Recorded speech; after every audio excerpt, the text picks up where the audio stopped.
And we are the Glory Girls Foundation. We are doing our Mental Health Matters workshop. We are so excited. I have with me Eleni Laura. Do you want to say hello, Eleni? Hello, I'm so excited to be part of this Mental Health Matters workshop with Corrine. So excited. You know, mental health is a topic we need to talk about. This is a time where, especially after the pandemic, that we have to take care of our mental health. And we want you to know that your mental health matters. So if you haven't grabbed a notebook, grab a notebook, because there's going to be so much information and there's going to be so much knowledge. And I know it's going to be transformational. And we want you to jot down these important key points so that you can share this and you can use it for yourself. Because as we mentioned, mental health matters. And this workshop is presented by the Glory Girls Foundation. The Glory Girls Foundation is a nonprofit organization. We are a 501c3, and it was created to inspire hope, to spread the gospel, to educate, and to provide personal and professional development for people who have encountered hardship throughout the world. And part of our organization's mission is to go out there and give resources, to go out there and just share information that is going to allow you to be the best person you were created to be. And we wanted to find the best of the best. And we are super excited for the person we are interviewing today. We have an amazing, knowledgeable speaker. I know that the wisdom and the knowledge and her experience is going to really help you. And we encourage you to share this video with someone, because I guarantee you, you will not be the same after watching this. I guarantee you that you're going to receive something that is going to help you. This workshop is not only for information, but it's for transformation. And we want to make sure that we're transforming the world one person at the time. So I am going to introduce to you Corrine Lawrence, and let me share a little bit about her bio. She is amazing. So Corrine Lawrence is a licensed mental health counselor of New York State, whose passion is to facilitate change for those impoverished in mind, body, and spirit. She possesses a master's degree in psychotherapy from Nyack College and currently serves God's people as a prophetess, a liturgical dance leader, worshiper, and minister of the gospel at Christ Church International in Brooklyn, New York. Her core belief is, if you're not part of the solution, you are part of the problem. She received numerous recognitions for her work on the front lines in her community with vulnerable populations. She serves individuals ranging from homelessness, victims of trauma, mentally challenged, survivors of domestic violence, veterans, and the like. She's an advocate for the disenfranchised and passionate about creating a positive change. She's a servant, a mother, a daughter, and a sister who loves to build the kingdom. So let's welcome Corrine. Amen. Amen. Thank you so much for having me. I am very honored and I'm blessed to be here amongst your foundation. It's definitely an honor. Thank you for having me. No, thank you so much for just accepting our invitation. You know, you are the perfect fit for this. You have so much experience and knowledge, and we are so excited for, you know, your journey, for you to share some tips that are going to transform our lives. And we, you know, not only is she like a licensed mental health counselor, but as it says, she's a prophetess. She hears from God. She's a counselor. She's a coach. She's an author. And I can't wait to share about her book. She has an amazing book, and we're going to share about it as well. So we're going to start off with our first question. So I want to just share with you before we do so is that our first question is, I want you all to remember something. Mental health is health, okay? And it deserves the same care and attention as our physical health. So let me go on back to our question. And Corrine, I have a question to you. So what is mental health? Yes. Okay. So mental health is a combination of different things, right? It's a combination of our emotional, our psychological, and even our social well-being. If it affects how we think, it affects how we feel, it affects how we interact with others, it even affects the way that we work and the decisions that we make. So whether a person is a youth all the way to old age, either whatever stage you are in life is extremely important. And today we like to refer to mental health as mental wellness, to focus more on the positive, which helps the individual to overcome stresses of life and helps them to realize their full potential, and also allows them to be more productive as a citizen in their communities. Wow, that's amazing. I love that. I love how you said the way that we address it is mental wellness, because we want to be well in our mind. We want to be well in our bodies. And this is so important. And it's a conversation that we need to have. So that was amazing. I really like that. And as you mentioned to us, you know, before we go into that, mental health, and I wanted to continue this. This is so important. Mental health is health, and it deserves the same care and attention as our physical health. Tending to your mental health is all about recognizing your unique needs and developing practices and habits to honor them. You know, this can feel challenging and selfish at first, especially if you're not used to getting your needs met. But I found this, and it's so important. It's an antidote to stress, anxiety, depression, and burnout. So it's worth the practice and dedication. So much research is showing that when you don't take care of your mental wellness, that it leads to physical challenges as well.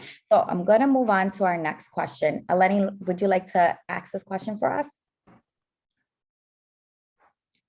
Eleni, you're on mute. Yeah, yeah. I'm sorry, ladies. Corinne, why did you go into the mental health field? Thank you for asking. It's actually a question that I get quite a bit, especially after the book. It's somewhat of a long story. I'm going to try to put it in a brief synopsis, but I'm not even sure if I chose the field or if the field actually chose me. And the reason I say that is because I literally wanted to be a medical doctor. That was my dream from a child, a medical doctor and an artist. And what happened is, I have to admit, if I look back at my life now, even at an early age, people did come to me for some reason for advice or just to talk or to listen. I mean, even as young as 6 years old, as far as I remember, but I didn't even focus on that. I originally wanted to be a doctor, and I was a pre-med major at Morgan State University in Maryland.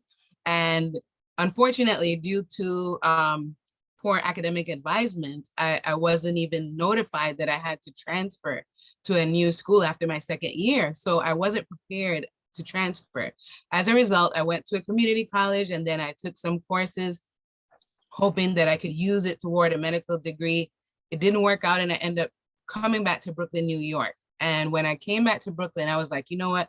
If I can't be a doctor, let me at least be a nurse. My mom is a nurse. My aunt is a nurse. At least it's the medical field.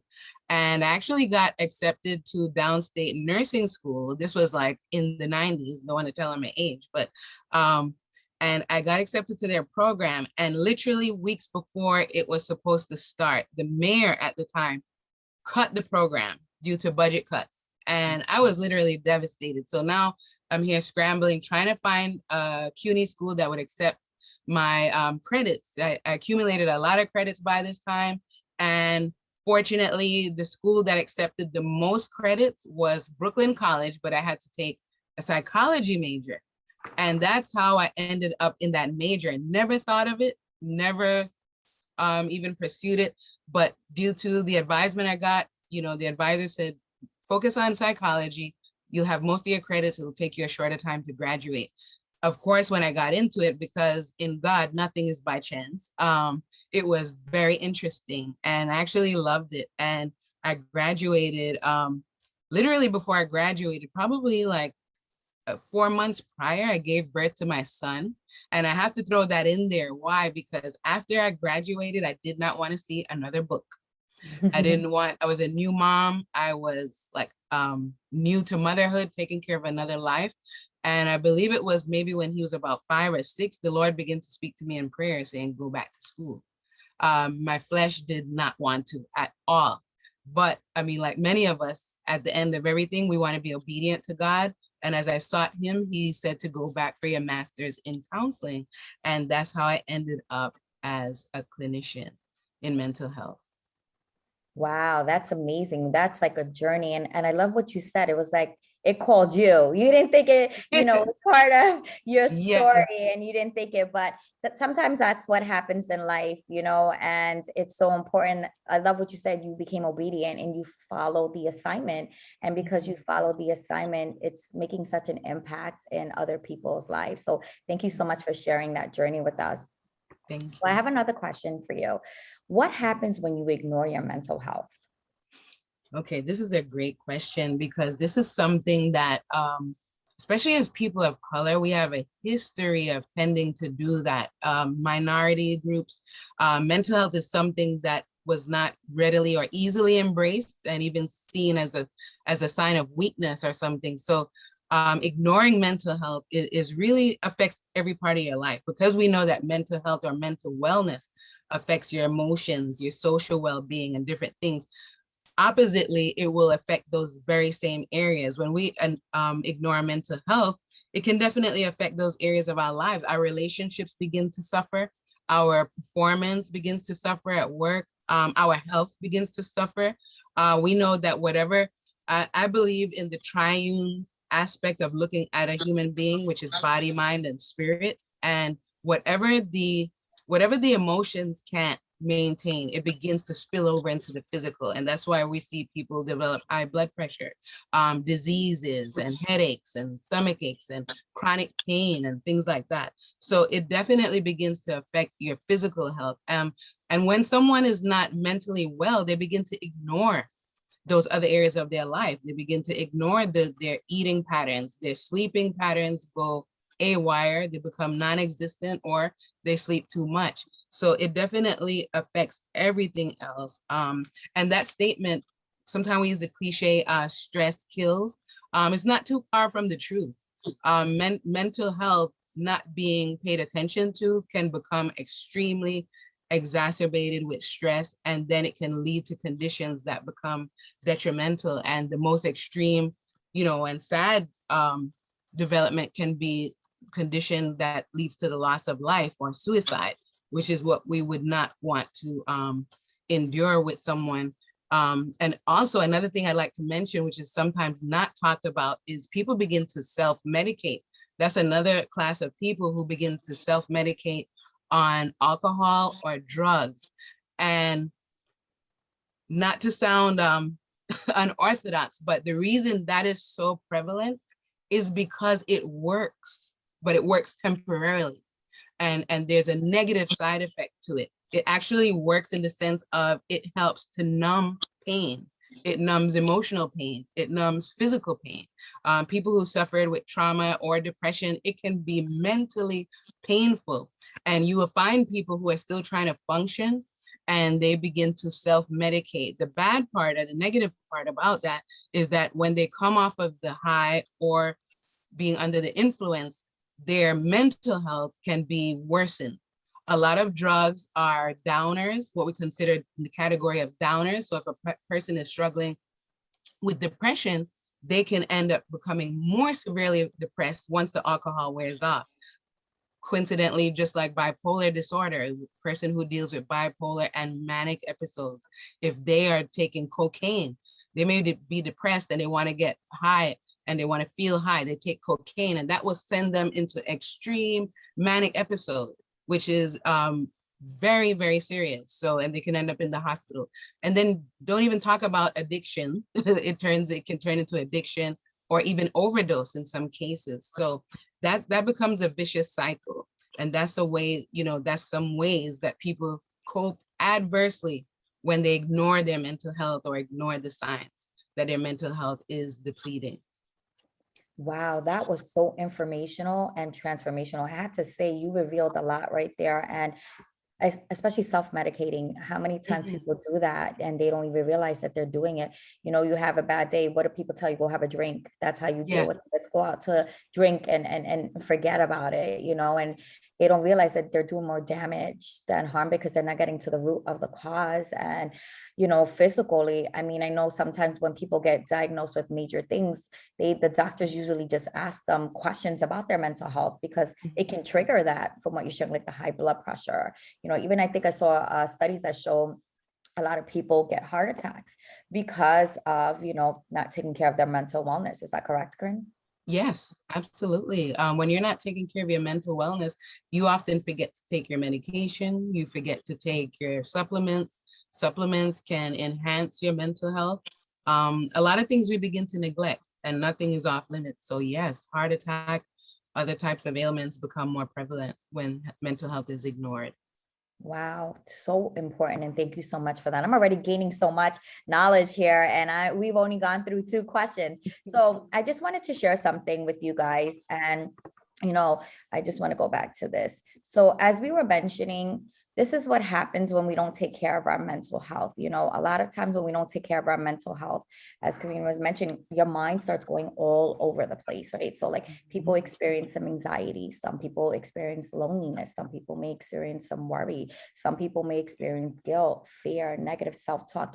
Self-sabotaging is a big thing, and people don't even realize that they're doing Oh, it to yeah. themselves because of the fact that, you know, I think it's so important as we're talking about mental wellness, it's brain care. It's taking care of your brain. Like you can neglect your brain because it's part of your health, it's part of your body.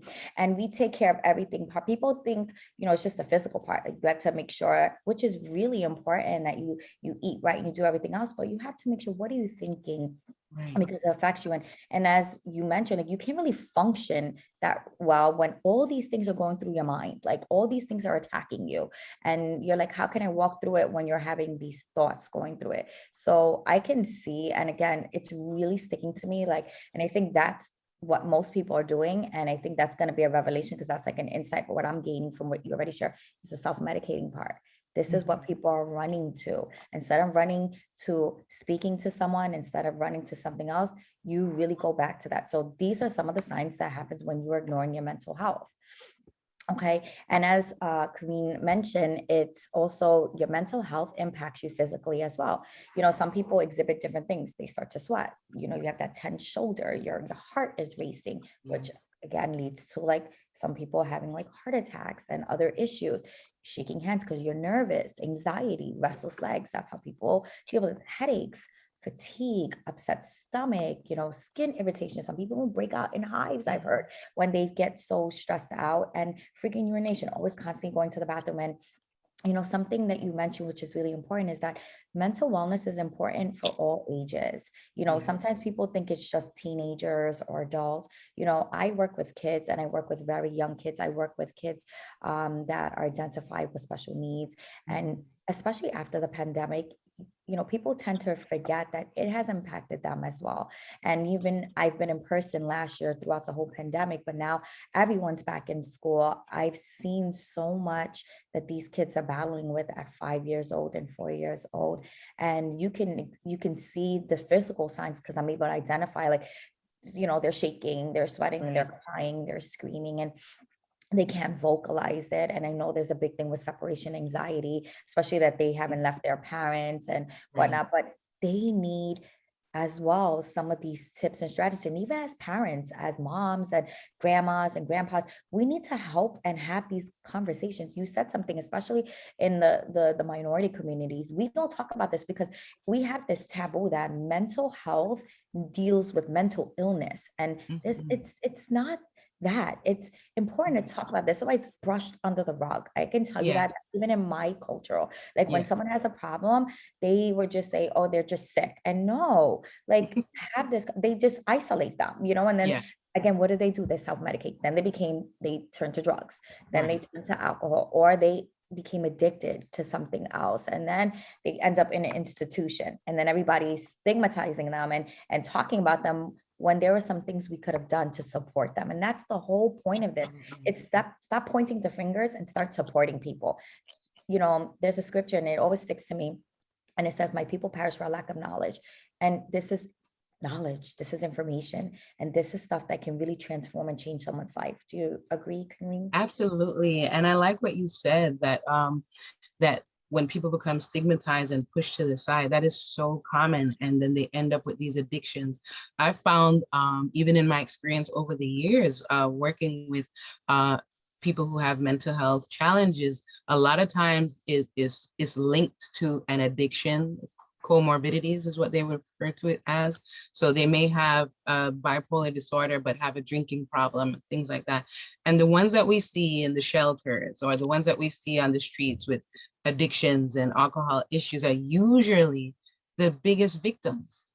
They were the victims of life. They were the ones who suffered trauma as children, or domestic violence, and could not escape, or didn't have the right tools or the right help or support around them to capture or I recognized these problems early before it got to that point. So I'm really glad that you brought that up, because it is sometimes saddening. But if we understand that, we would look at people differently. We would look at them less judgmentally and see how we can come alongside in a way and help them out of those situations. Yeah, I think that that's the point as well. It's just, let's be a support group and let's just help them, and let's get to the root of some of these things. And especially let's reach out to our children. What you neglect as a child, and I can tell you, even myself, like a lot of the things I dealt with in adulthood, it was because it was neglected as a child. There was trauma that Yes. came in for me Yeah. as a child, you know, growing up in a divorced home where there was some domestic violence or some alcohol use or some certain things. You don't Yes. get certain things met, you turn to other things to meet your needs. And Mm. that caused a lot of negative things. And let me tell you something, we know how to dress it up really well Oh yeah. because we were taught, you know, what happens in this house Yes. stays in this house. And, you Oh, know, you could go out there and dress it up and cover it up. And, you know, I heard someone say, like, you can make it look pretty. And the more you dress it up and make it look pretty, then people are not going to think anything's going on. But inside, you're internally dying, oh my mentally God. being traumatized. So that's Yes. important, right? Yes. I It's so real. And then even, you know, when we're from, or, you know, ethnic wise, developing countries, or they used to call it third world countries and stuff like that, that is the mindset. It is, you don't air your dirty laundry, you don't bring your skeletons out to the public, you just look a certain way, you carry yourself a certain way, and you hide, you internalize, and you take it to the grave. And that has caused so much dysfunction, and even generational dysfunction in our families, that has affected many of us, you know, until we come to the light, you know, of understanding who God is and salvation and all the things that lead to that. And I want to add another thing, even in church settings. Church settings, sometimes we can downplay mental health, meaning that someone is suffering and we want to spiritualize it. Don't get me wrong, I believe in both. I definitely believe in prayer, warfare, spiritual warfare, all these things. But we also have to acquire knowledge. Like you said, that people perish for lack of knowledge. We have to at least become more knowledgeable about the signs, the symptoms, so that we can be equipped even as a church, or even as a body who can recognize, okay, when does this person need professional help in conjunction to what we're doing? Because sometimes it can be brushed or swept under the rug, or that person could even be isolated or ostracized, making you know, making the person feel more shameful and hiding what they're going through. that is Lady, powerful. Go ahead, Eleni. I was just gonna say that it's so important that we remove the stigma against receiving mental health. Like, there's nothing wrong with receiving mental health. It should be, I want it to be as natural as is. We get a physical every year. We go to our dentist every year for a general Wow. checkup. That's how it should be seen with mental health. Even as Cindy mentioned, like, I was raised, what happens in this house stays in this house. Like, you don't Yeah. need to tell everyone what's going on. We could deal with it as a family, but then that affects you. And then you start feeling like there's something wrong with you. And that's where isolation comes. Like, so many Yeah. people are suffering in silence, and so many people are suffering about the same thing, but they're staying quiet about it and they're not sharing it. And it's just important that that stigma is removed. As natural as we get a physical, it should be to take care of your mental health. There's nothing wrong with it. It's Yeah. self-care. That Yeah. is so powerful, Elena. I mean, that would be like the ideal, because I find being in this area of work, you know, our minorities are not as represented in the field of psychology and mental health. And it is improving, it's definitely improving, it's getting better. But I love what you said. If the stigma was removed and then it became just as routine as your physical health, because what I have found is that our Caucasian counterparts, it's a part of their life. They have no problem saying, my therapist, I've been seeing her since I was 13. And they are the CEOs of our companies that we work for. They are the movers and shakers of society. And it has been something that has been so normalized amongst them, and they're functioning. And I feel like we would have even an upper hand in what things that have taken place, you know, over the years, if that became a part of our wellness routines and health routines. That is so excellent. I love the way you put that. Wow. I mean, that you both are just dropping some amazing nuggets. And like you said, it should be part of our checkup. It's something that we have to check on. And I love Kareen's book. And she says a quote, and it stuck with me, that a colleague said to her, says, saved does not mean sane. And I think that was so important. I have to say it again. Yes. So for everyone to catch it. Saved does not mean sane. Can you just talk a little bit about that? I know, because it just hit Yes. me and it was so important. Right. Every time I hear it, I chuckle, I laugh. But if we take ourselves back into our experiences in Christendom or since being saved, we can all recall situations or friends, people, or ourselves where things weren't quite right. And that quote is very true in the sense of when we become saved, our spirit is saved. Our spirit is renewed to Christ. It is renewed by the Holy Spirit, but our soul, our mind, our will, our emotions are not instantaneously transformed.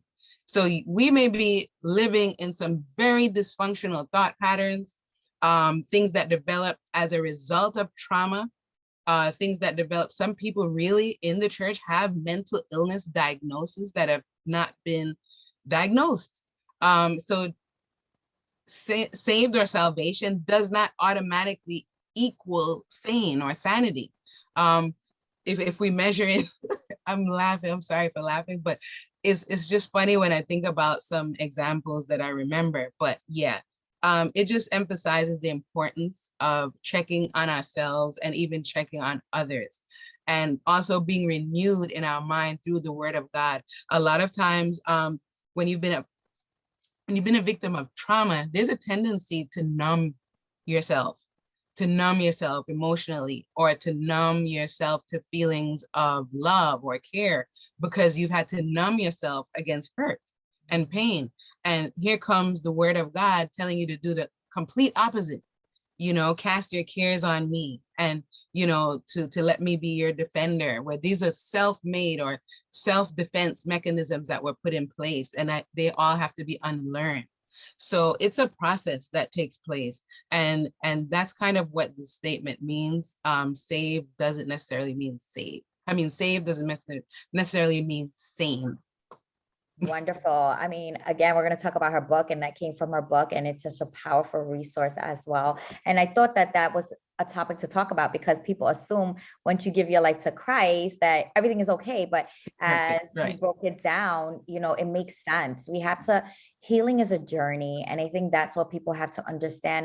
And I love this is also an amazing quote that you have from your book. It says, what is hidden cannot be healed. And that's what we're doing. We're starting to expose things. Yes, Go back to those moments where people told you to keep it as a secret. Don't talk about it. And you realize, it's a secret because it brings shame or guilt or condemnation. And God says, no, that needs to be healed. And he can't heal anything that you hide. And I think that's why, you writing this book is so transformational, but even us having this workshop is transformational. As you mentioned, it's a field that many people need to get into, especially people of culture, of color of ourselves, and talk about it and not be ashamed. If you have to see a therapist, people think, oh, if you have to see a therapist, you have a mental illness. No, it's important to talk about these things, especially childhood trauma, especially after the pandemic. We were all affected by the pandemic. And I know that's a question we're going to get to in a little bit about that, but this is a rich conversation. And I want to go to the next question because there's so much that we want to share. All right. Yes. So that goes into this one. How did COVID-19 affect people's mental health? Yes. So we've all experienced it, and it goes without saying that COVID-19, first of all, it hit the world instantaneously with high levels of fear, high levels of anxiety, fear of the unknown. From day to day, all you had to do was turn on the news, turn on the television, and we're seeing bodies in bags being hauled into trucks, hearing of family members that become ill and don't make it out of the hospital.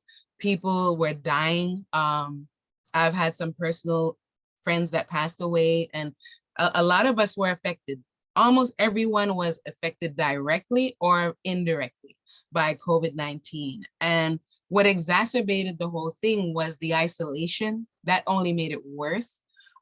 people being isolated from their families. We're social beings, and even if it's not their families, but friends, and just the fear of transmitting a germ or getting ill, the isolation just worsened things. People who already suffered with mental health, it sent them into overdrive. It caused a lot of trauma for those who've never even experienced mental health before. Where we have areas where people just experience loss, and not even loss of death. People lost their jobs, people lost their livelihoods. And for some of them, they lost their identity, where that was where they put most of who they were, in their jobs. And you could drive down the street and you saw lines wrapping around the corner of people in food lines who never had to beg or never had to receive any donations. People were really suffering. And COVID-19, some people are still feeling the effects today. I've spoken to clients who still do not leave home unless absolutely necessary. And we know that that's taken to another level, but you have people that suffer with severe anxiety and fear. So yes, it's had a major impact all across the world on people's mental health. Yeah, that what you said is so true. I think the word that popped on is lost, right? People lost their jobs. Not only did people lose their lives, but like you said, they lost their identity. A lot of times people put their identity in their work, and what do you do when you can't work, right? And that's when and I think a key point that you said is the isolation. We are created to be social beings. And I can't tell you how many people end up losing their lives. You know, many people think COVID was the main killer, but a lot of it was fear. A lot of it was being alone, not being able to communicate, was so unhealthy. What people, and the thing that, you know, bothered me is that you can't see people say face to face. You know, sometimes like for me, I need to be in the room, and when I see you, I could say, just don't look right. You can hide it, do that, but just having someone, even the touch, you know, a hug from somebody makes a difference. And when you don't, as an elderly person, when you don't have a hug, and you know, you some of these young kids and had to stay away from grandma and grandpa because there was no vaccine then, or there wasn't any kind of cure, the trauma that was caused. Even I knew someone, had a family member that was a COVID-19 nurse, and she did the whole floor, and she said how sad it was. Sometimes the people couldn't even say their final goodbyes on the phone, screaming, saying goodbye because they can't even come into the hospital. That is all trauma. We've all experienced so much trauma. And this is why, guys, this is so important to talk about this. Please know that you are not alone in this journey. We are coming to expose this. Everyone has been affected by COVID-19 in one way or another. And, or if we know someone, and this is where we came on to be a light and know that it's okay, you know, to just ask for help. And it's okay to talk to somebody about this. And it's okay to find different ways, you know, that's healthy. And that is our goal here, to give you healthy ways to cope. Because again, it goes back to self-medicating. How do you deal with it? Let me self-medicate. And that's what a lot of people are doing instead of getting the professionals or speaking to a professional, right? I wanted to just share something else, you know, so as we talked about this, COVID-19, the pandemic, and even if it was trauma, and people respond to trauma in so many different ways. I'm such a visual learner, guys, and that's just the educator in me. And when I see something, sometimes it just triggers. And I can be honest, looking at this, I realized this is how I dealt with trauma. So even as I put this graphic up for you guys, there's either one way that you deal with trauma. So some people say flight, you become a workaholic, you're an overthinker, you deal with anxiety, panic, OCD, difficulty sitting still, perfectionist. I'm going to be honest, I'm a flight. That I dealt with my trauma, like from things growing up or some other things, is I became a workaholic. How many people became a workaholic? How many became a perfectionist? And like you said, when the pandemic hit them, now you can't work. So what are you doing? Some people deal with fight. How many anger outbursts? How many fights? How many domestic violence cases were there, or child abuse? It's sad to say. That was a big thing. That was very, very big. Controlling, the bullying, narcissists, explosive behavior. Some people just freeze, like you mentioned, difficulty making decisions. They're stuck. They don't want to come out their house, you know, disassociation. I'm not going to be around nobody. I'm not gonna, you know, you're not really living after a while. You become isolated, become numb. It's like the new norms. And then fun. Some people are people pleasers. You have a lack of identity. you have no boundaries, you're overwhelmed, you become codependent, and that's what leads sometimes to addictions, is your Mhm. codependency. Does anyone want to say anything on this before I move on to this slide, because it was just so powerful? Yeah, it's really full because even as I'm looking at the slide, sometimes, I mean, like I'm like you, the flight category, that's how I used to deal with things a lot. And then, but I'm looking at other circles and there's one and two things, that we all could probably pick out that have been responses to trauma. So this is really interesting. This is good. Good Yeah. visual. I thought so. And I think this is hopefully going to help someone out there just to see, like, if since we all came out of a traumatic situation, the whole world, this is a worldwide pandemic. It wasn't just a city thing, or it wasn't just a Not at few all. people. So this is how some people are responding to it. And this is why we want to have these conversations. Conversations are important to have sometimes because it just, gets some things started. All right. So we are going to go to our next question. And Eleni, can you ask this one? Absolutely. How do you handle loved ones who are always stuck in their past and bad things that have happened to them? How can you be empathetic but firm at the same time? Mhm. Yes. So handling a loved one that's stuck with bad things. Well, first of all, you want to be sure not to, you want to resist the tendency to want to just project, I'm sorry, what you think onto them.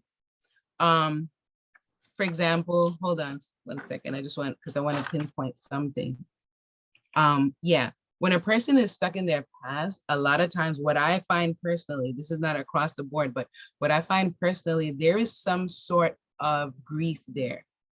And when I say grief, meaning, once someone was hurt or hurt was inflicted on the person, there was some sort of loss, even if it was at the age of 3 or something in their adulthood, something was lost. And then there was a loss of trust, a loss of self, a loss of hope. However you look at it, there was some sort of loss, and there's a grieving that's happening subconsciously.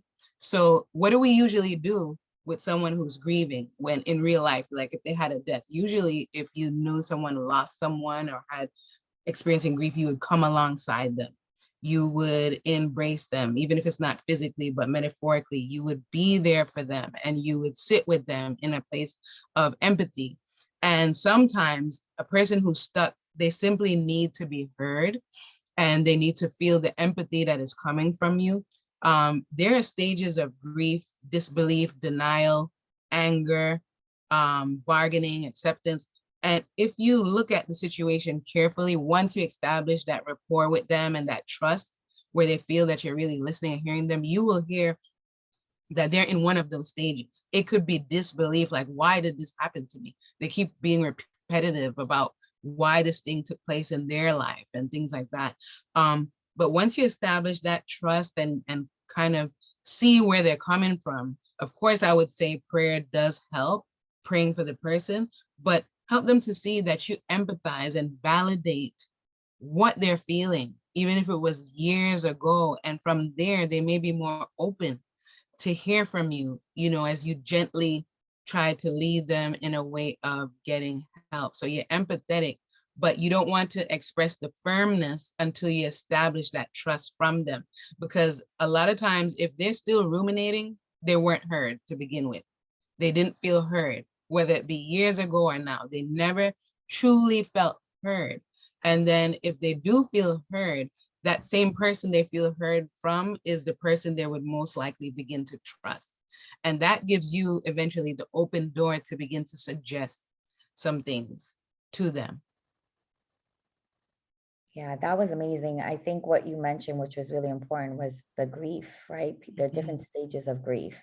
And a lot of times again, it goes back to the pandemic, and with that, people are grieving. And the key word, like you said, is to develop a relationship with them, let them know that you care, be empathetic, because everyone grieves at different stages and different times. And I think if you love someone, you want to be there for them, but you want them to know that you care. And just like you said, just sitting by them. Okay, how can I comfort you during this time? So it was really important. And I think that part, it just passed my mind, but grief is so important, and grief counseling, you know, it's a major thing I think a lot of people need to speak about as well, because sometimes people, like, sad to say, after a year or so, some people say, well, just get over it, it's over. No, you Yeah. don't, That's right? the worst Like, thing you could do. That's the worst thing you could do.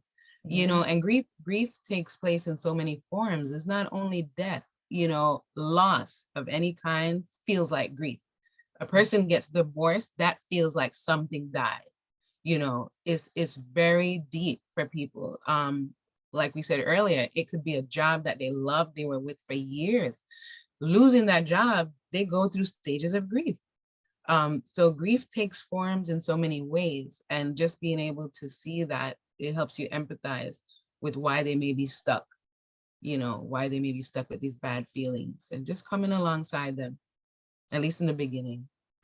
Wow, that was so great. Thank you so much. It was just a powerful response, and I know that's going to help them. These are questions, just a reminder from our partners and some of our Glory Girls, and they just wanted us to ask these questions. So thank you so much for just answering them, because I know they're really helping us, and I know it's going to help someone else. So I believe there was like a question. I wanted to go back to this one. Okay, so I have another question. How can you convince an angry personality that they need mental health care? So I've encountered this personally in clinics I've worked in and things like that. It's not easy, as you can imagine. We probably all encountered that at some point. But the good thing to do is probably understand what the root of anger really is. And anger is usually rooted in either fear, pain, or frustration. So if we, you know, it's not necessarily our job to get rid of the person's anger, but if you understand the root of where it might be coming from, one of those three things, it will help you look at the person through the eyes of empathy. And from there, the first thing I always advise is to listen. Listen and validate their feelings. All of us want to be heard. Everyone wants to be heard. And even if you're not sure about the relationship is kind of iffy, it doesn't hurt to listen. It doesn't hurt to listen and see where they're coming from. The second thing I would advise is ask questions. Ask a lot of questions. Sometimes we just want to say, well, you need this and you need that. Ask them questions, you know, find out and try to ask open-ended questions. Those are questions that elicit real answers that are not just yes and no. So, you know, try to find out, you know, ask them, you know, like, what do you understand about mental health treatment? Or why do you feel so strongly? You know, give them the opportunity to explain why they're feeling the way they do. And you may learn something in hearing their explanation. And definitely resist the urge to give advice. If they're already angry, most likely they're defensive.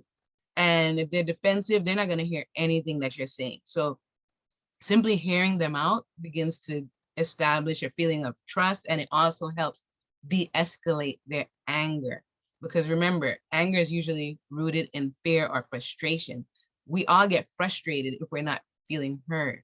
So if the person begins to feel heard, then the frustration will reduce, and in turn, the anger can reduce.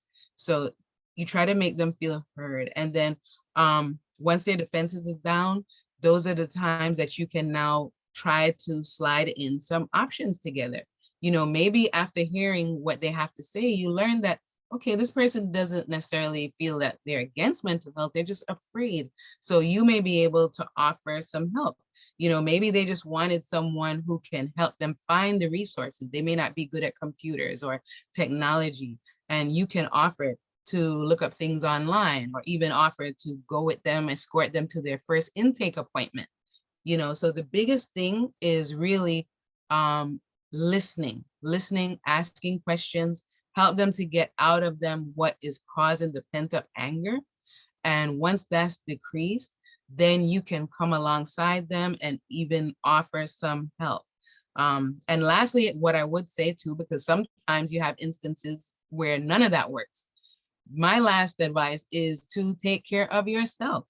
If you're dealing with an angry person and they're like projecting all this anger and venom onto you, you have to know when it's time to step back.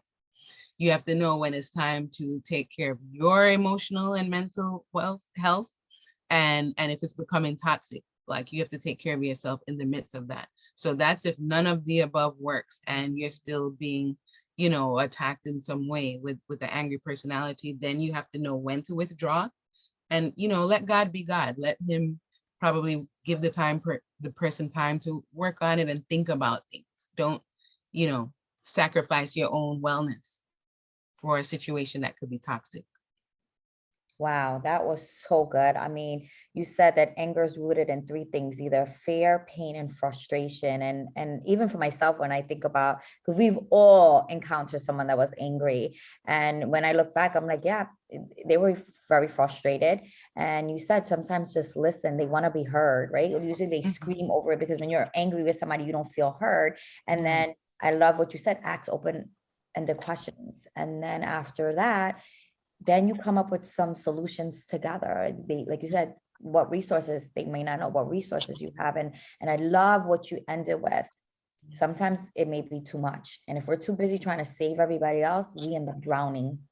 And we have to get to a place where we're like, okay, if this is too dangerous, I got to take a step back and make sure that it's not going to make me get in a place that's a dark place. So I think that was so important. It was so valuable. And I'm telling you, the information that you are sharing is going to definitely impact others. So I'm going to go to our next question. And Eleni, you want to address this one? Absolutely. The next question is, when I lay down to sleep, my prayers are interrupted by different thoughts. What should I do to be able to concentrate on praying and clear my mind of the junk that seems to be floating around and keeps interrupting me? Okay. This is a really good question. I think a lot of us, even myself, have experienced what is asked here. So what like I mentioned before, I look at us, or many people who are, you know, in this field, look at a person as body, mind, and spirit. So what I like to do is address all three areas. So first, you know, physically, sometimes you just need to de-stress. And I would suggest first dealing with the physicals, like some deep breathing. Just center yourself, whether it be sitting at the edge of your bed or laying on your back, and using some deep breathing exercises just to start off, because what that does is slows down your heart rate and it increases oxygen to the brain, which begins to stimulate the parasympathetic system in the body and causes that feeling that promotes calmness.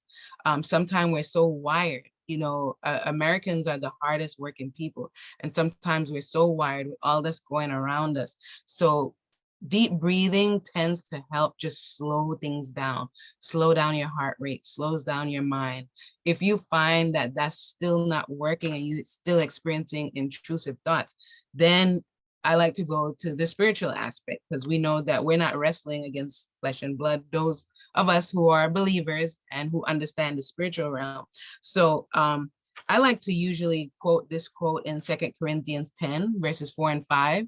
For the weapons of our warfare are not carnal, but mighty through God to the pulling down of strongholds, casting down imaginations and every high thing that wish to exalt itself above the knowledge of God, bringing into captivity every thought to the obedience of Christ. So we know when we're trying to pray, the enemy doesn't want you to pray. He doesn't want you to be effective. He doesn't want you to communicate with your heavenly Father. I mean, he's relentless. You know, the audacity is crazy. So you literally have to now stand in your authority using the word. There's nothing that can combat the word. And once you use that, I find that to be very helpful. You have to cast down imaginations, because that's usually what those other thoughts are. They're thoughts that are trying to exalt itself above God or above your time with God. They're trying to pop in and interrupt. And you have to now stand in your authority using the word, and then that begins to cease. I found that to be very helpful over the years, and hopefully it'll be helpful to this individual as well. Absolutely. That was amazing. I love what you said, the deep breathing exercise. Sometimes you just need to take a breath, you know, especially after a long day, because it says the person that asks us, when I lay down to sleep. So it's like they had probably a rough day. It was a hard day, and your mind is racing and there's so many things you need to do. So I love you, just before you even go, just lay down, take a minute and just breathe. And then once you breathe, then your body is relaxed, because like you said, you feel calm, and then you start to read your scriptures so that you're already starting to rest. Because like you mentioned, the enemy wants to frustrate you. He wants to get in place and stop you and prevent you from going forward. And because prayer is so powerful, because it's you communicating with the Lord. And I thought that was so important. Thank you so much for sharing that with us. I actually want to say that I love the 2 tips that you gave, and I actually do it myself after a long day, or if I had a tough time. You feel such a relief when you just take a deep breath, and even like you said, saying scriptures, because you're saying the word of God, and God cannot lie. So if he says something, then just hearing his word also gives me peace. It's just a calmness that comes over me. So great tips. Awesome. And it's so funny that even with the breathing, when we're stressed out, we don't realize it, but we literally stop breathing a lot of times. When you're stressed or something is surprising, the first thing you do is you're tense and you're not inhaling and exhaling like you normally would in a relaxed state. And just to add to the breathing, just so that we know, because there is a difference in breathing. When a person is trying to get that calm, that sense of calm, it's important to breathe in through the nose and breathe out through the mouth. Like almost like a straw.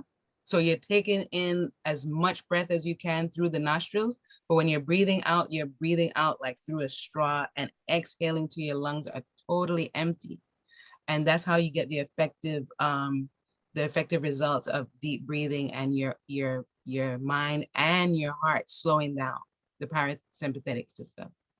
Wow. Thank you so much for teaching us the proper way of doing deep breathing. And I can piggyback on Eleni, for those of you who want prayer as well, every week on Tuesday nights, the Glory Girls Foundation does prayer calls. And Eleni, I can testify when she shares, she's like, okay, everyone take a deep breath in and let's just lay it all out. So she is a big, deep breath way of just calming ourselves. And, now we have the research to back it up. So it's important to take some time and breathe. And even with children, that's the first thing we do when they're crying, when they catch your breath, because they're so angry, they're so frustrated, we don't understand. So we like, breathe, take them and count to 5. And we always teach them in through your nose, out through your mouth. So even that's a simple tip as moms and dads that have the younger kids and they can't express, or they may have verbal issues, because a lot of times I know dealing with kids identified with special needs, they can't express themselves. So then they start to cry, or they become angry or frustrated. And we're like, we need to breathe so that we can just get you down so you can calm down. So it's a great,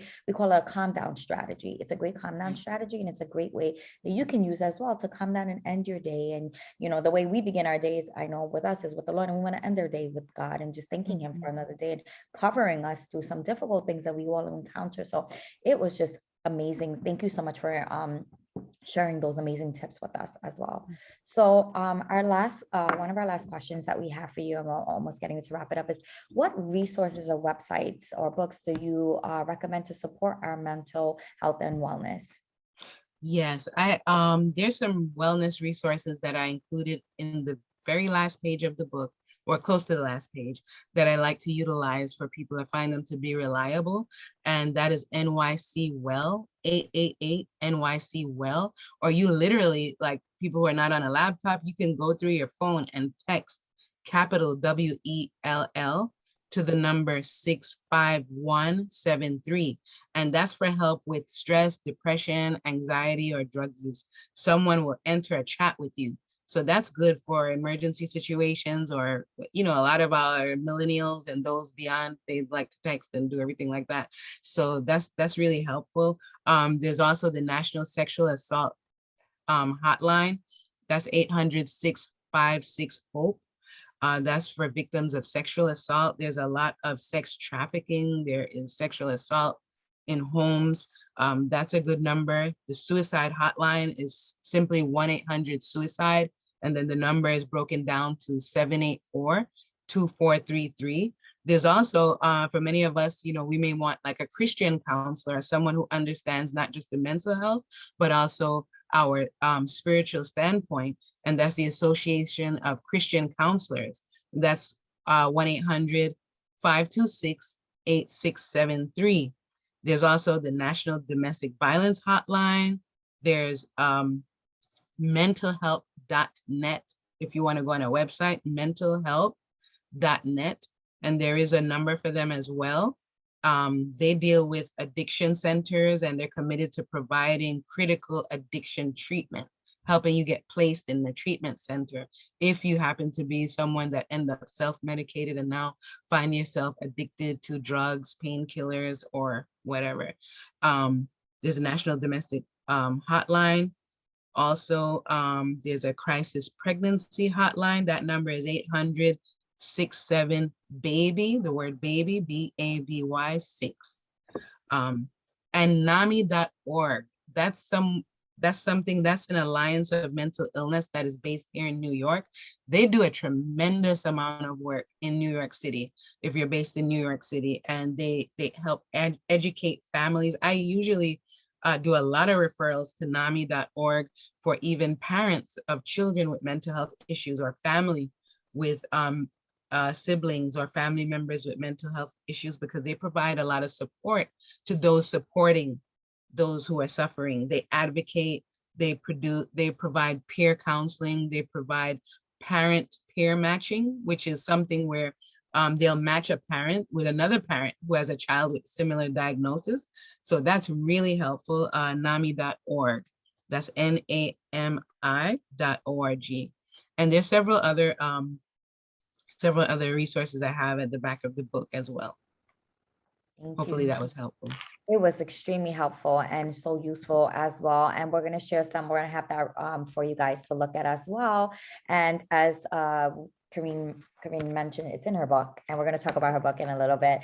I just wanted to share with you that if you're struggling to prioritize your mental health, try these tips. And remember that the best way to support the well-being of others is by first taking care of yourself. Yes. And we have to take care of ourselves. We have so many responsibilities, not only in our professional world, but even in our personal world. Some of us are, caretakers to our family members. Some of us are moms. Some of us are wives.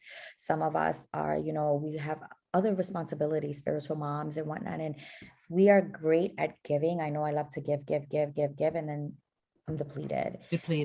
And I think the pandemic has really shared with us that sometimes it's okay to take time for yourself. And we wanted to share with you some tips that we found as well.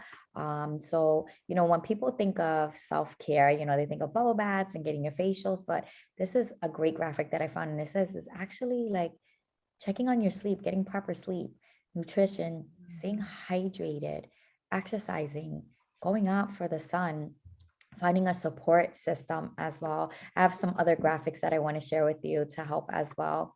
So I love this. And I found that it's called the 5-minute mental health checklist. And quick question just to ask yourself, just like Eleni had mentioned, like when you go to the doctor and they ask you questions, well, you can do this every day, and if you can't get to every day, check out and just see, at least twice a week. Have I eaten regular meals? Have I showered? Have I been comparing my real life to other people's highlighted reel on social media? Let's think about that. People only post what they want you to see. We look and we think that people are living this glamorous best life, and you're comparing yourself. And, am I getting enough sleep? I can't tell you a lot of times. And it even brings me back to when I was dealing with my own, when I knew for my second child, I definitely had postpartum, and I wasn't sleeping. I was up all day with my other son and up all night with the other child. And, just thinking about that, have I been thinking kind thoughts about myself? Am I looking at myself and I'm not liking how I look? And I'm like, oh, I'm not pretty enough. Am I doing this? Have I spent some time getting fresh air? I can't tell you how that's so important. Have I connected with someone I love? Have I had a conversation? Have I moved my body today? Again, it goes back, and and you're going to keep seeing the same thing because it's repetitive. And I wanted to share and show you different resources so that you could see there's a common theme here, and it's really important. I love this. And it's called a rose, thorn, and bud check-in. And it says, like, as a rose, what's something you're grateful for or that is positive in your life right now? Having a gratitude journal, writing something down. Journaling is really important as well. And then they have a bud. What's something you're looking forward to or that gives you hope, motivation, and inspiration right now? And let's be real, we live in this world, you're going to have some thorns, right? What is something challenging or stressful that you could use to some more support right now with having these conversations, these hard conversations as well, and reaching out and finding these resources. So these are just some check-ins. Again, that is our goal. Check in on yourself. It's a wellness check-in. And just wanted to share this as well with you. I found this resource, and it's from a company, and they have like supplements, and they have like brain care. Brain care is becoming a really big thing. And they have found this checklist that you can do every day just to make sure you're doing self-care practice. Like, well, they said first to take their supplement. So that's why I got it from theirs. But 30 minutes of exercise, drinking 2 liters of water, at least 7 hours of sleep, 15 minutes of prayer and meditation. Did you learn something new? It's important to challenge yourself, to read every day. Have I had 1 hour of tech free, not being in front of that computer all day, not being in front of that screen all day? Sometimes it's important to take a break off of that, because the news can bombard you. Your job can bombard you with the emails and everything else. It becomes overwhelming. And I love this. And this is why I put it together. Is a small act of kindness, just going out and giving something that you need, and it just reminds me. And I was thinking about that. And some people who are watching this, we know, are Christians, and they might think, well, no one's been through this, but, it reminds me of Elijah, and he was a prophet in the Bible. And at one point he experienced depression when he went through something difficult. And he even said at one point to, God, he's like, I had enough of this, just take my life. Yeah. And I love what God did. And to his response, he sent an angel. He told him to sleep. He rested. He needed to sleep. Then he fed him. And then after he fed him, told him to drink water.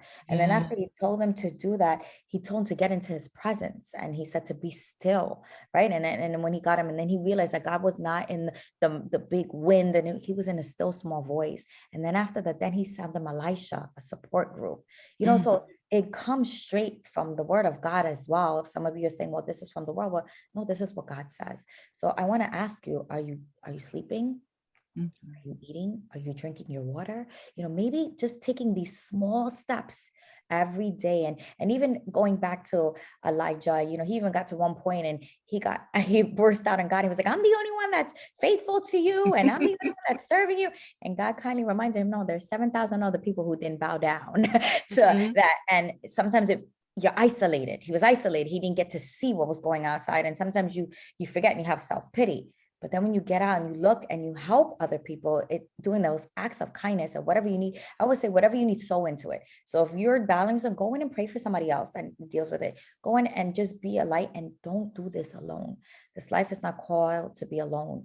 Go and get your support group, going out there, and I'll have one, this is why we interview experts like this. This is why we're going to offer you resources and tips so you can start implementing these things starting today. And again, with the brain care, this is the 10 pillars of brain care: nutrition, the breathing, just like you said, that deep breathing, that's that real important, the mindfulness, prayer, your hydration. I can be honest, I can tell you, when a lot of times I wasn't drinking water. I was not drinking. And I never forgot that day. And I was praying. I was like, I feel so weak. And Eleni said, God said, did you drink water today? And I didn't. Wow. And it goes back to, I never forgot that, because that's when I was right back at work. And because I worked the whole pandemic, I wasn't a remote teacher. I was an in-person teacher, and I wasn't eating because I had the mask on all day. I wasn't breathing because it was really, I'm going to be honest, in the beginning, it was really hard to scream and teach with the mask. I wasn't drinking water because you have that mask on all day. I wasn't resting because I'm getting up and running. I'm doing all this stuff. Movement. I wasn't exercising because I'm exhausted at the end of the day.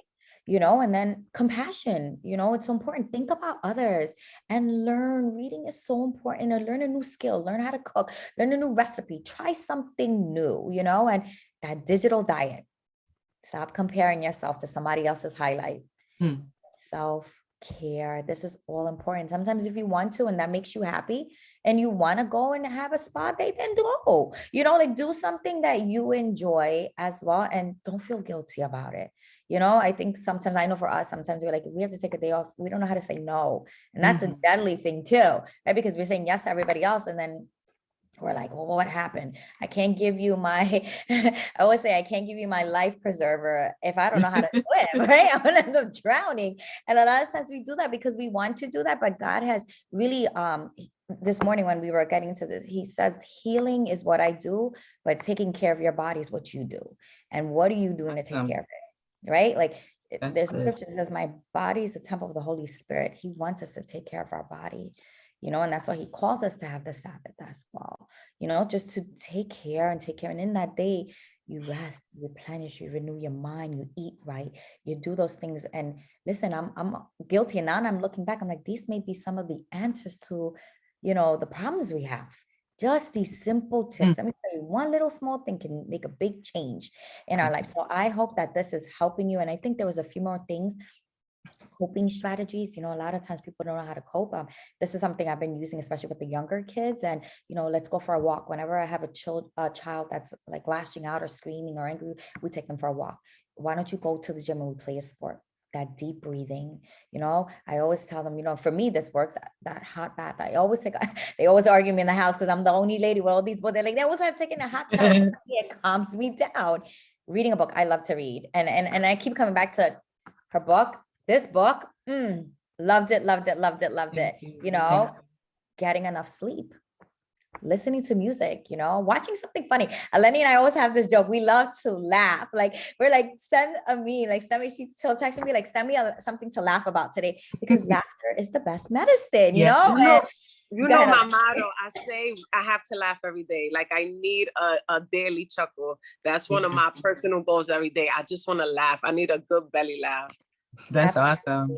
It's true, and then there was some more, like, some people like to do gardening, going around, outdoors, calling a friend, that makes a difference. Again, drinking that water, going for a hike, write that gratitude list, listen to a podcast. So watch your favorite TV show, get some exercise and sunlight. I can tell you, like, just going out, especially after the pandemic when we were all like locked in, just going for a walk made a huge difference. Oh yeah.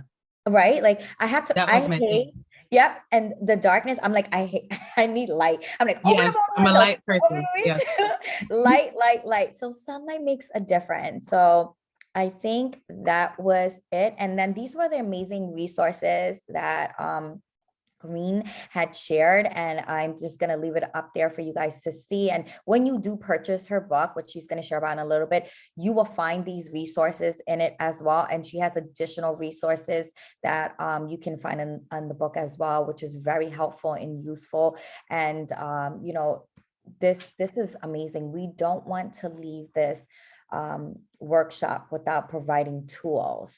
That's what I always believe. It's like, and it goes back to what you said when I read your bio. If you're not part of the solution, you're part of the problem.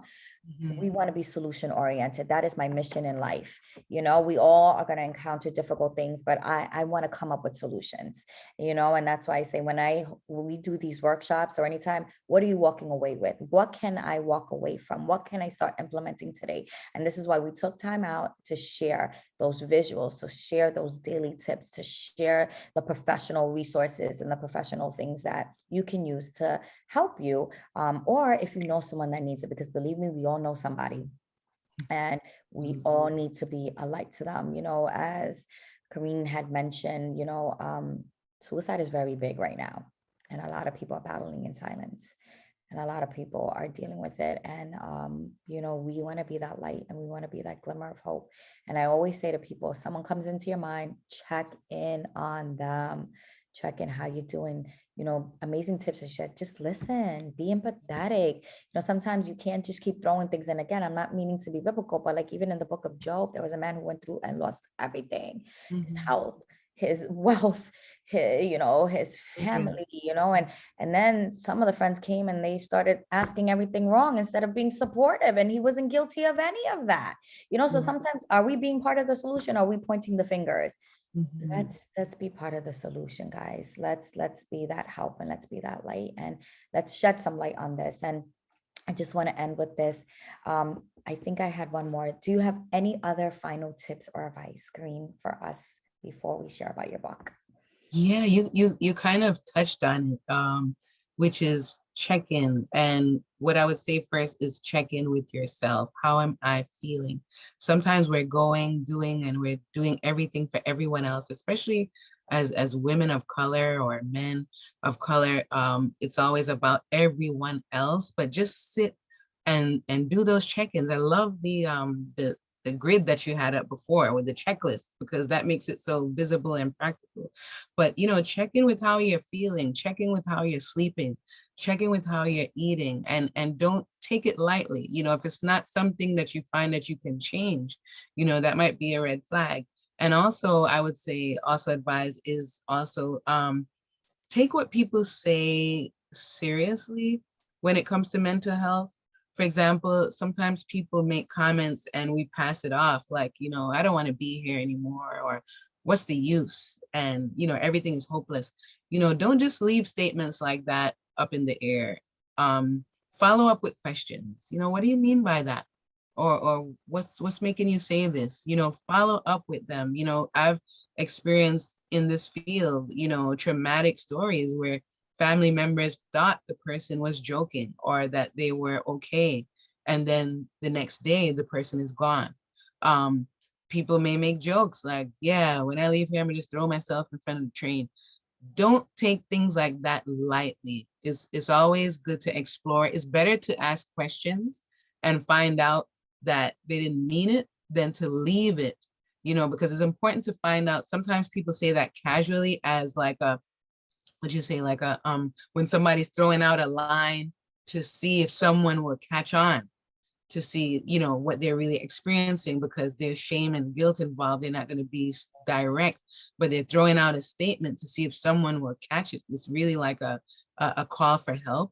So don't take statements like that lightly when someone says they don't want to be here anymore or they just want to die. Follow through with questions to find out, do they really have a plan? Sometimes they will have a plan. Yeah, when I go home, there is a gun that my father has. That's something serious, and that's something to report, or at least keep them engaged till you can find somebody else that can step in and help. So that's my advice. Take care of our mental health, take care of each other. Like we said earlier, let mental health be a part of your whole health regimen, not just your body, not your physical, but also your mind. It's really important. Wow, that is so important. And I love what you said, self-care first, check up on you first before we go in and check up on others. And again, sometimes people would think that's being selfish. No, that's how are you going to help people if you're not here, right? So we have to make sure we take care of ourselves and listen, is what you said. Like sometimes people are having a cry for help through jokes, right? I think about all the time, like some of these comedians, they make people laugh, or some of them are dealing with serious depression. It just brings me back to Robin Williams. You know what I mean? Like he made everyone laugh. Yeah. He's a funny person and great actor. And then look what happened, So it's like, you don't know what people are dealing with, and it's true. A lot of times people who are going to do it, sometimes they leave signs and sometimes they don't. But again, how do you know if you're not talking to people? How do you know if you're not listening to people? And believe me, we live in, it's sad to say, in a selfish world where it's all about me, me, me, me. No, when you are part of God's world, it's about us. It's about the kingdom. And we have to love our brothers and our sisters as we love ourselves. And I think we have to be intentional about it and doing this stuff. And this is one form of us trying. I know this video, it's going to reach so many people. We can share it. Please share this. If you don't even know like how to address it, or you don't bring it up, say we found this and I want to share this with you, and just open up the conversation and have the dialogues. And especially for some people who don't believe in doing this, we are women of God, we are women of color, and we're talking about this, remove the taboo. And as Kevin mentioned, like other people, they take care of their mental health, and that's why they're so successful, right? That's why they're financially successful. That's why physically and everything else is because they haven't forgot the mind part, and mind brain care is so important.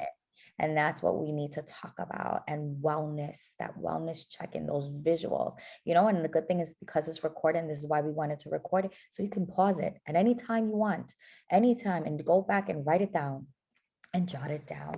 So I am so, intrigued by that. So guys, not only is she a certified mental health counselor, but she's also an author, and she wrote this amazing book, and it's called He Kept My Sanity: A Journey from Trauma to Triumph. And I can't tell you that once I began reading it, I couldn't stop.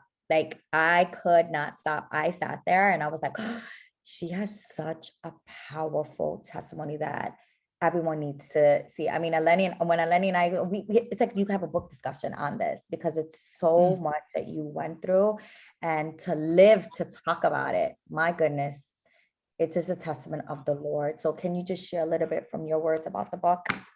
Yes. Thank you. Thank you so much for allowing me the opportunity to share about the book. I will say it was something that took courage and just sheerly obedience to God.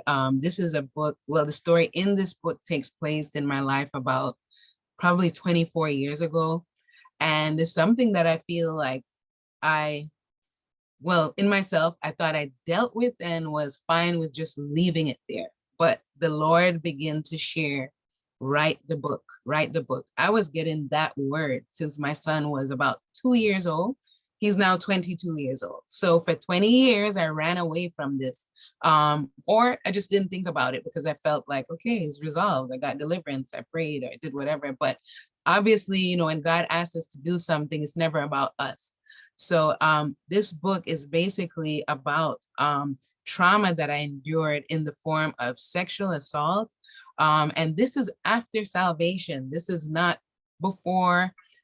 Things did happen before that did come to light after my traumatic experience, but after salvation is where all hell broke loose. And that's what the book is about as far as sexual trauma and then manipulation in the church where I was supposed to be getting help.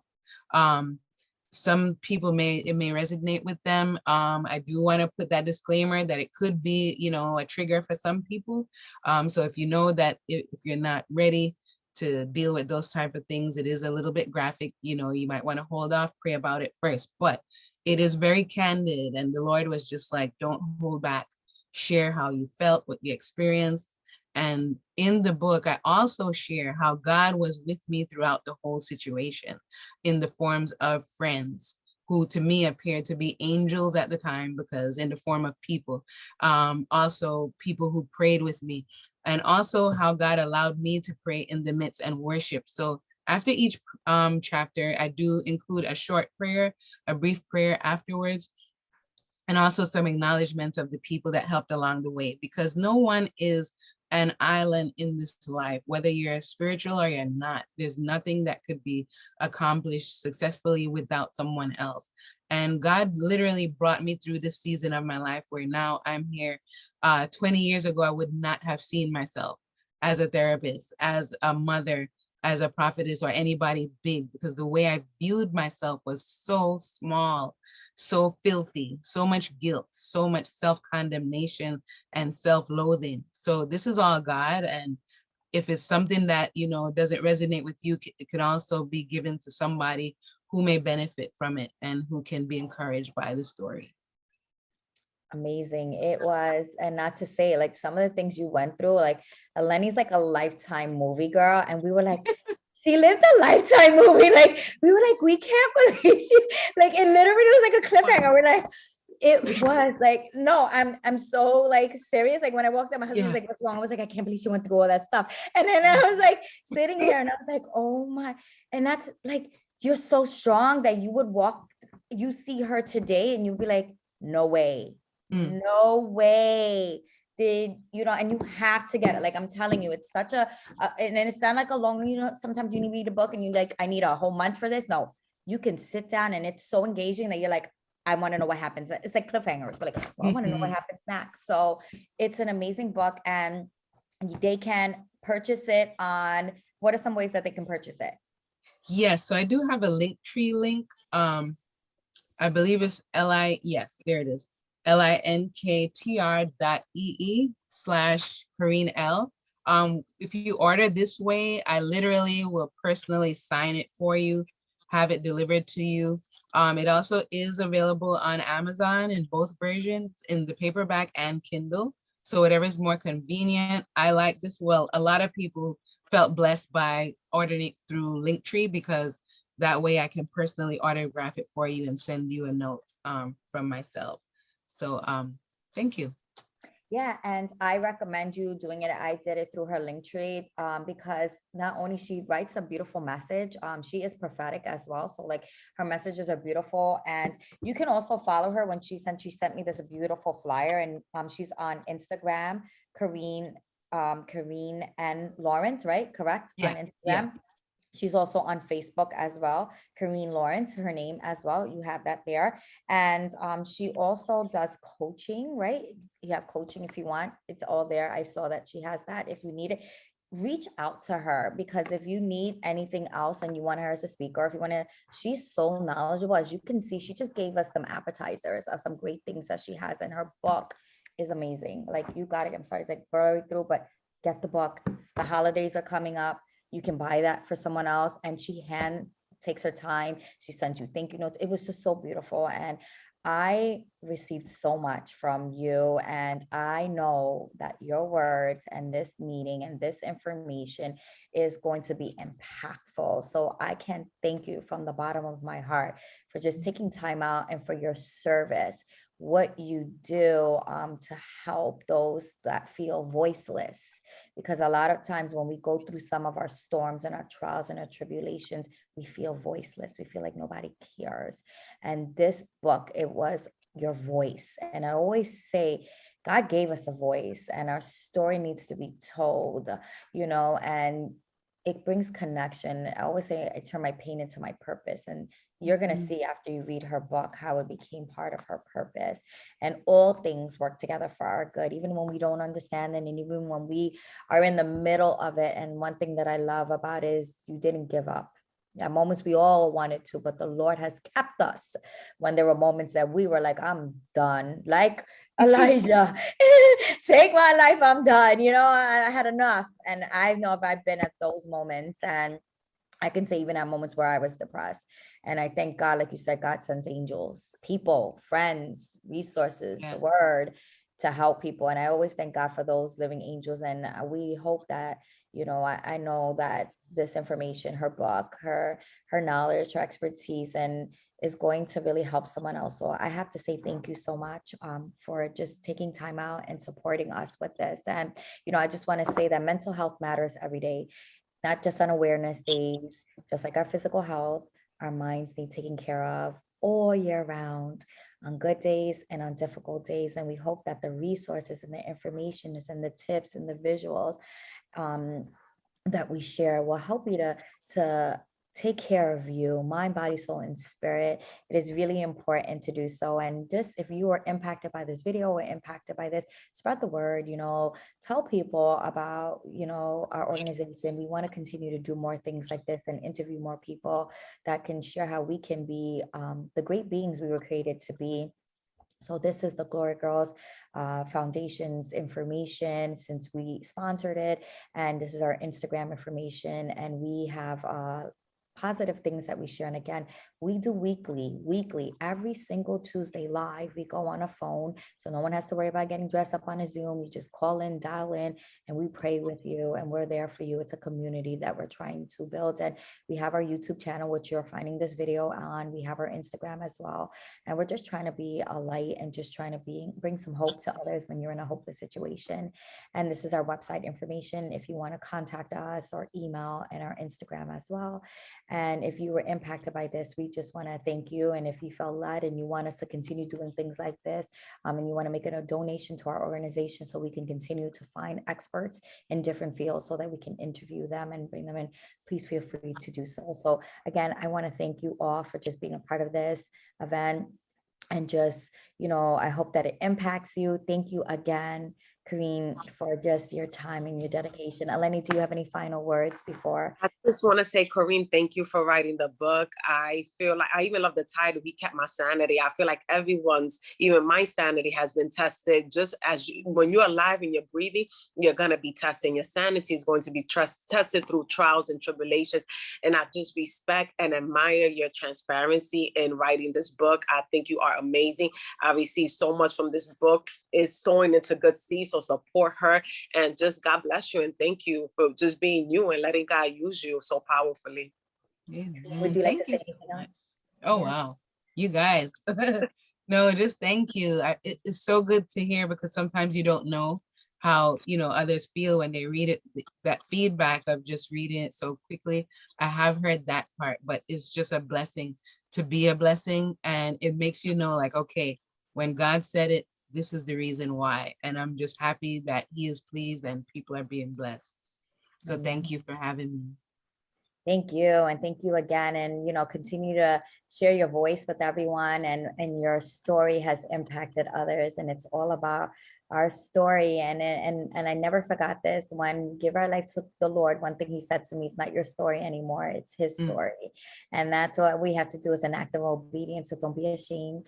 Reach out for help, use the resources that we provide, and you can reach out to any one of us if you need any additional support. We love you guys. God bless you, and thank you so much for everything else. So God bless and take care.